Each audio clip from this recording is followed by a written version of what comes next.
So I just picked up the Pilot Kaküno fountain pen, and honestly this thing surprised me. First off, it feels super lightweight, almost like a toy, but in the best way possible. The cap has a hexagonal shape so it won't roll off your desk, which is actually a small but genius detail. The body is simple plastic, but it feels sturdy enough to handle being tossed in a pencil case or backpack. And the design, playful, colorful, not intimidating at all. It's definitely not trying to be a fancy luxury pen, but that's what makes it so approachable. Now the nib is probably the star of the show. It has this little smiley face on it. At first glance it looks cute, but it's also practical.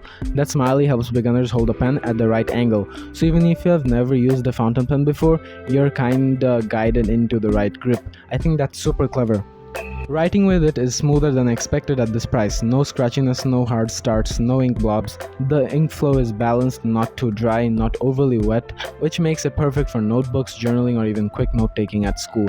It comes in fine or medium nibs, and both give you that clean, consistent line you want.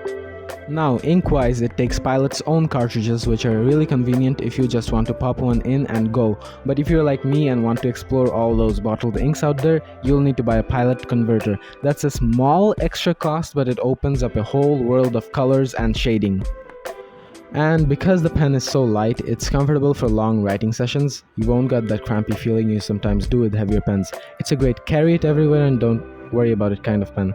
And the kicker, the price. You can usually find a Kaküno for around $10 to $15. For a fountain pen that writes this smoothly and has this much character, that's kind of insane. So yeah, my first impression, the Kaküno is fun, reliable, and super beginner friendly. It's not a showpiece pen you're gonna flex on your desk, but it makes writing easy, approachable, and even a little bit fun.